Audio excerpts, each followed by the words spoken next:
It is your Classic Metal Show right here on theclassicmetalshow.com. That's brand new stuff from Burnt Out Wreck. That one is called She's the One. The name of the album is Swallow.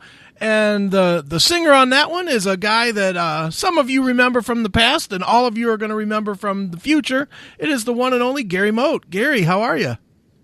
Yeah, great, Chris. Thanks. Yep. How are you? Good. Well, Gary, I got to tell you a little story, and it's kind of funny now because it's been a million years since it. But back in 1984, I guess it would have been, I was about 15 years old, and I used to sit in the back of our school bus going to school every day with a boombox and 3 cassettes that I had.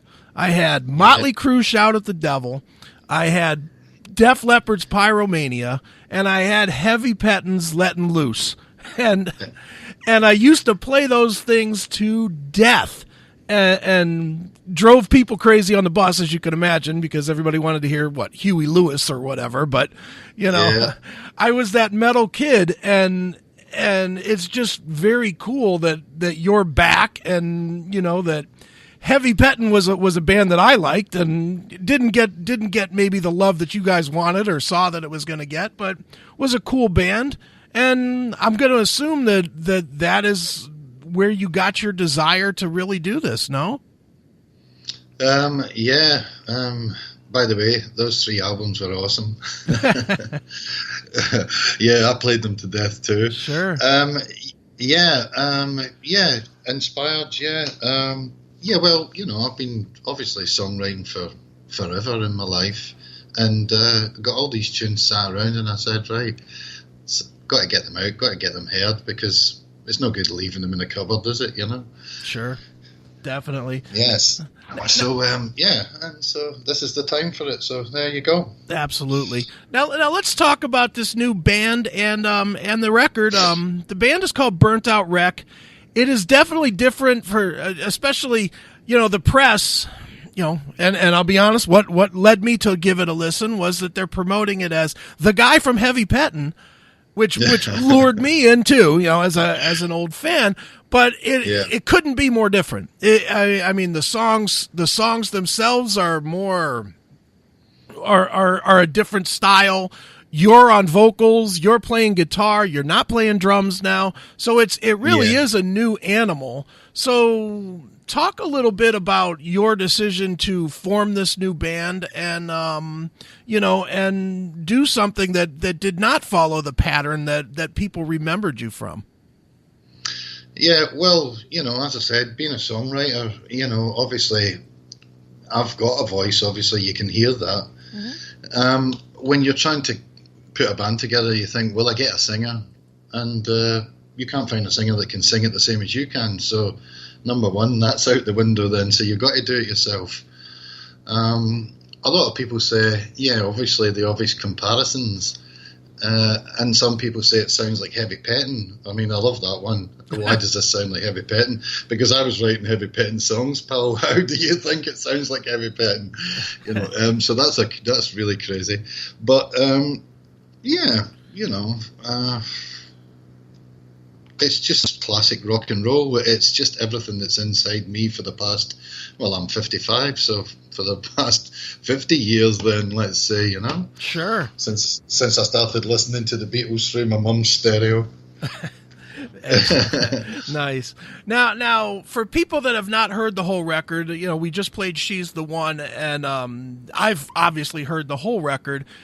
You're going to get comparisons to AC/DC, and that's going to be because of your vocal and your vocal style. I don't know that I hear that as much of more like a Crocus, because the songs are a little more, I don't want to say melodic because that's kind of not right, but more pop oriented, I guess. They're still rocking and hard, but it's got that pop element that maybe AC/DC doesn't have. What do you hear that, and did it come out as you intended when you started putting the record together? Yeah, unfortunately, Bon Scott is my biggest influence vocally, and since I was 16 when I first seen them, that blew my head off. Right. Just an awesome guy, awesome band, and they've been the background to my life since then, you know. So obviously, when I open my mouth and start singing, or when I pick up a guitar, I go for that kind of AC/DC vibe, only because they are the best blues rock band on the whole planet. You know, I mean, right. That is it. You know. So I mean, I like the Crocus comparison. That's pretty good. I see what you're saying, but who do Crocus sound like? You know, right? So it takes you back to AC/DC, doesn't it? You know, so that is a cracker. But you're not the first person to say that, Chris. I must say. So yeah, but I think that is, like you say, especially on Swallow. I mean, it does. That I can see the comparison to Crocus there. Yeah, sure. Now, talk a little bit about your history, or specifically changing. And this could be way off, because there's literally, in my knowledge base, there's about a 30-year gap between the last from Heavy Pettin to today. But, you obviously were in Heavy Pettin, were the drummer. So you were, laying down the back end of it. Now you're out front. You're out front and you're playing rhythm guitar. That's a completely different world. As somebody that was horrible at drumming, but also sang, I certainly, I understand the difference between the two. And it's a whole different world, isn't it? Well, yeah, you can't, you sit behind a drum kit, you can hide, Check out Nico behind Iron Maiden's drum kit, you can only see the top of his head, Right. But, I used to be like that when I was young, and the older you get, the more confident you get, the toms come down and then the cymbals go flat, you can see everything that's going on. But walking out in front and singing, man, that's a scary moment. So obviously you think, right, what can we do? And it was actually Gordon Bonner from Heavy Pettin. We formed this band called Mother's Ruin back in the 90s, and it was him that said, look, you might as well just play rhythm guitar, so seeing as you're writing songs, we were both writing songs at the time, way back then. So he said, just try that. So I could hide behind the guitar, but I couldn't really, because, it's not my first instrument, as you know. Right. So then I've got two things to think about that I'm scared of, singing and playing rhythm guitar. Am I getting that right, or am I getting my singing right? Oh, man, head's all over the place. You don't know what you're doing. Anyway, so yeah, it was a bit of a big deal for me, yeah.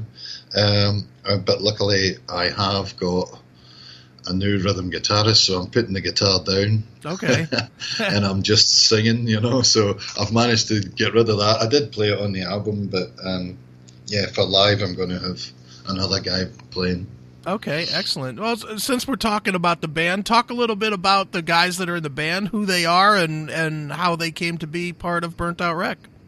Okay, well, on lead guitar we got Mr. Adrian Dunn. Adrian's played in various bands with myself, on and off for the past 25 years. Okay. Just an awesome guitar player, lead guitar. Honestly, he's just like the best guy I've ever played with, to be honest, Mm-hmm. So yeah, had to get him on because there would be no one else could replace him. And as I say, the new guy that's taken over on rhythm guitar is a man called Miles Goodman. On bass, we got Alex Carmichael. He was in a Scottish band called La Paz with Dougie White. Oh. You know who Dougie is? Yeah, from Yngwie and... Yeah, sure. He was in Rainbow, Yngwie, Michael Schenker. Michael Schenker, right. Was it a Temple of Rock? Possibly. Mm-hmm. I'm not too sure about that, but yeah. Anyway, so and on drums we got Mr. Paul Gray, who's just a really good, solid, awesome drummer. Sure. So yeah, it's a very exciting time, and the guys have just got together last weekend, and that was the first rehearsal. 2 days, 8 hours, and sounded like a band. Surprise, surprise, Right. And you guys are rehearsing because you guys are, talk about a first gig. My goodness, you guys are playing the Giants of Rock Festival this weekend with some really big name people, man, with Ian Pace and Phil Campbell and Ian Anderson of Jethro Tull, and Steve Hackett, I think, is on this thing. That's right. How did you guys end up on this show? And do you have nerves going into it? Oh, yeah, we definitely have some nerves. We lucked out big time, obviously, as you can imagine, being asked to come and play this gig. It's all down to Don McKay, our promoter, really. He got us the gig and said, do you fancy doing this? And I was stunned because I was expecting to play some low-key clubs or something, couple of pubs. We need to get out and knock the band together, but this is just like, oh, why not? Just jump in there and get the hell on with it, so you definitely got to get in there. Couldn't say no, not with all those people playing it, Well, sure, you won't say no, but at the same time, for the first gig ever for a band together, that's a really big show. Well, yeah, I mean, it's on the main stage. They have, it's a 3-day event. Everybody's there. Everybody stays at the gig. I mean, there's maybe 2,500 people or more at the event. Hopefully, we'll get quite a few of them in to watch us. There's various stages at the same time, obviously, but sure. Yeah, we're the first band on in the afternoon, 1 o'clock in the afternoon, and as you probably know, it's not the best time to open up your throat and start screaming like a girl, is it? Right. But I'll give it a go, man. Yep. Hey, you got to do it. You got to learn the hard way, if nothing else, right? You just got to do it. That's right. Yeah. Sure. Now, Gary, let's swing back to the record because I do want to talk about it a little bit. Listening to it, as an outsider, as just a fan, it's a very mature release. And what I mean by that, because I don't want it to sound like it's old or tired or anything like that, because that's not what I'm saying. What I'm saying is it doesn't sound like the first release from a new band. It sounds like something much more developed, much more, refined. Like, there's not a song on it, and I mean, you've been in the business forever, when you hear any band's first release, you can usually go back to it and pick out 2 or 3 songs where you're like, yeah, they wouldn't have put this out 5 years from now. And there's nothing like that. This is a really cohesive, strong, from note 1 to the last note record. Yeah, well, thank you very much, man. A lot of people are saying that sort of thing. There's no fillers here, as it were, it's just my age, isn't it? It's just my influences, and I decided to kind of grow up a bit and get on with it, Right. Trying to make something really good of the lyrics, I think that was the hardest part for me because, when you're young and you're drunk and you're crazy, you just want to get on stage and get off stage and get drunk and get crazy, don't you? Right. So lyrics. For me, it was all about the melodies and stuff before, but I have worked pretty hard on the lyrics this time. So and the music, just love it. It just rocks. Sure. just rocks. Definitely. Now with in today's world, and it may be different over there. I don't think it is though. I know over here, all the promoters and all the radio people, they just literally ignore any efforts by any band or by anybody that's been in a band of any prominence unless it's a cheesy reunion show for a big festival. That's just the way it seems to work now for whatever reason. Have you found it difficult to get this project moving because, the first thing people are looking at is, 80s guy. 80s have, and not given the record a fair listen? No. We went out of our way to get some big name people behind the band, so as that we could sort of skip that kind of thing. There's plenty of tribute acts. There's good ones, there's bad ones. Sure. But, people want to see a good live new band. Mm-hmm. I know that the music might not be deemed as new, but you can't deny that it rocks like. Yeah. And so I don't think that's going to put us off. But yeah, it is quite annoying these days that is what's going on. Tribute acts. Mm-hmm. Well, and it's sad because what's ending up happening is we're getting less and less quality new bands because everybody's just clamoring to see the 15th reunion of LA Guns or or whatever. Not picking on them, just saying, just in general, it just seems to stifle creativity from people that have already proven themselves to be creative. Yeah. Well, I don't. People have been asking the various members of Heavy Pettin if we're going to be getting back together as well. It's just like 30 years too late. What's that all about? Right. But all like promoters, England, all over the UK, obviously, and in Europe, they're asking, will I play Heavy Pettin songs? Mm-hmm. If I come out and play. So, I'll play a couple. Okay. Yeah. I'll play a couple. Why not? Yeah, I wrote them. They're massive. I'll get on with it. Sure. And it'll definitely be a different sound to hear your current voice singing those songs. That's for sure. Well, that's right. Yeah. Well, I mean, yeah, it'll be good. I don't sing like Hammy, and Hammy's Heavy Pettin singer. I wouldn't try to take anything away from him. He was just awesome in the day. Sure. So. Definitely. Yep. So still is probably. Oh, go ahead. Sorry, and he still is probably. Yep. Certainly. Now, Gary, since we're talking about shows a little bit, what is coming up? I mean, you obviously have the release of the record. Do you have any kind of touring plans or tours that are starting to line up, or what are you looking at doing? We've definitely got some dates coming in. We're going to be playing in March in London and Camden in London, so we're looking forward to that. That's another big sort of a gig because it is London, so you're going to get everybody who is anybody coming to see you, really. Sure. From various companies, so that's pretty scary. And then,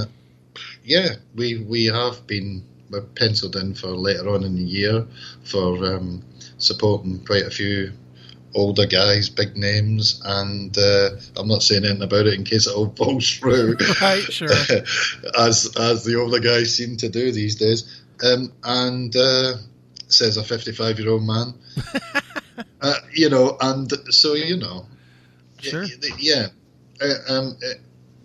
We just hope that when the album comes out, and obviously we've played a couple of gigs and word gets around that we are a good live act, then we can cut it live, basically. I'm not going to be running around, I'll tell you that. but I will sing, though, Sure. Definitely. Now, let's look forward a year. Let's just for the sake of argument. Let's say a year from now I interview you again. What's going to be different about Burnt Out Wreck from today? Well, obviously it will be on my second album, definitely.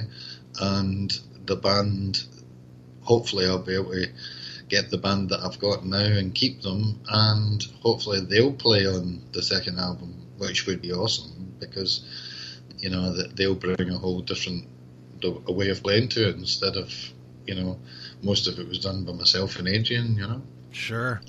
Definitely, man. Well, I hope that there's a second record because I sure am liking the first one. I'll just tell you that. I like it. The name of the record is Swallow. The name of the band is Burnt Out Wreck. And Gary, what am I missing that you want people to know, and maybe give the plugs where people can go online to find out more about Burnt Out Wreck? Well, at the moment, we only have the Burnt Out Wreck Facebook page. Okay. So we don't have a website up and running yet. We do have the .com and stuff, but if you go there won't be anything there. So sure. Unfortunately, at the moment. So yeah, now I think you've covered everything that we want to say, man. Yeah. All right. Well, then let's do what is a tradition on the show, which is to end with a song from the record. We always let the artist pick it, and so maybe pick a song from the new record and tell us a story about it to wrap this one up. Well, if you were going to play one, what would I like? Flames, I suppose. All right. Flames. I just love Flames. I just love Adrian's solo in it. The middle section just totally rocks. Yeah, you can make up your own mind what I'm singing about, but it could be many things, and that's the way I like that, you know. But sure. Yeah, that's a great track. All right, well, let's check it out right now. This is Flames. It is Burnt Out Wreck right here on your Classic Metal Show.